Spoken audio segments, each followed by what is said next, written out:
আসসালামু আলাইকুম, সুমাইয়া চ্যানেল থেকে আপনাদের সবাইকে স্বাগতম। আজকের রেসিপি হচ্ছে রসমালাই। প্রতিটা রেসিপির মতন আজকের রসমালাই অনেক সহজ আর মিষ্টিগুলো অনেক তুলতুলে হয়েছে।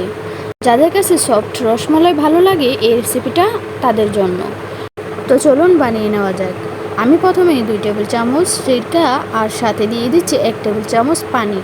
আর এখানে 1.5 লিটারের মতো লিকুইড দুধ ফুটিয়ে নিয়েছি। মিল্কটা যখন একবার ফুটে যাবে এরপর চুলাটাকে বন্ধ করে দেব। চুলাটাকে বন্ধ করে দিয়ে তারপর আমরা পানির সাথে যেই সিরকাটা মিক্স করেছিলাম ওইটা দিয়ে দেব। এবার সিরকাটা ঢেলে দেব। এই সময় চুলাটা অবশ্যই বন্ধ রাখতে হবে, তা না হলে ছানাটা হার্ড হয়ে যাবে, তখন মিষ্টিটা ভালো হবে না। সিরকাটা আর পানির সাথে মিশ্রণটা দিয়ে দেওয়ার পর কিছুক্ষণ পরেই দেখা যাবে এরকম ছানা কাটতে শুরু করেছে। আর এই পর্যায়ে বেশিক্ষণ চুলাতে রাখা যাবে না। এটার সাথে সাথে একটা পরিষ্কার সুতি কাপড়ে ঢেলে পানি ছড়িয়ে নিতে হবে। একটু চেপে পানিটা ফেলে দিতে হবে।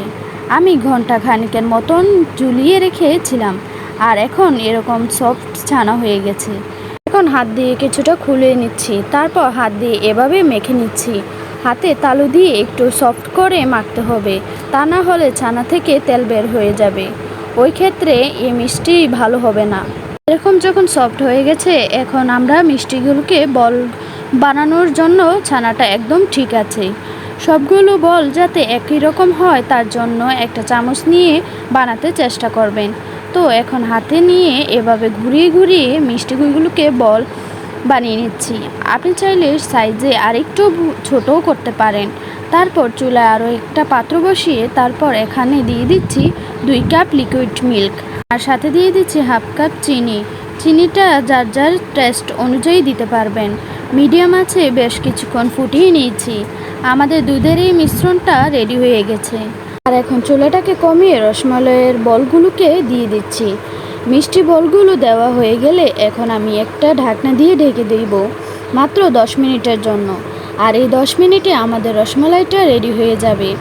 এখন চুলাটাকে বন্ধ করে দিব।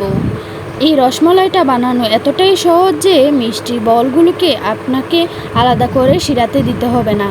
1 ঘন্টার মতন শিরাতে ঠান্ডা করে নেওয়ার পর রসমালাইটা খাওয়ার জন্য একদমই রেডি। খুবই সিম্পল বলা যায়। স্বাস্থ্যকর উপায়ে কোনো কিছু ছাড়াই এরকম একটা রসমালাই আপনি বাসায় তৈরি করতে পারবেন। আর এই রসমালাইয়ের টেস্টটা খুবই মজার হয়ে থাকে। চাইলে বাসায় বানিয়ে দেখতে পারেন। ছোট ছোট টিপসগুলোকে খেয়াল করলে আপনারা রসমালাইটা খেতেও এমন টেস্ট হবে। আশা করছি আপনাদের সবার কাছে আজকে ভিডিওটি ভালো লেগেছে। যদি ভালো লেগে থাকে তাহলে অবশ্যই লাইক, কমেন্ট, শেয়ার করে জানাবেন। তো বন্ধুরা, আজকে ভিডিওটা এখানে শেষ করছি। ধন্যবাদ। আসসালামু আলাইকুম ওয়া রাহমাতুল্লাহি ওয়া বারাকাতুহু।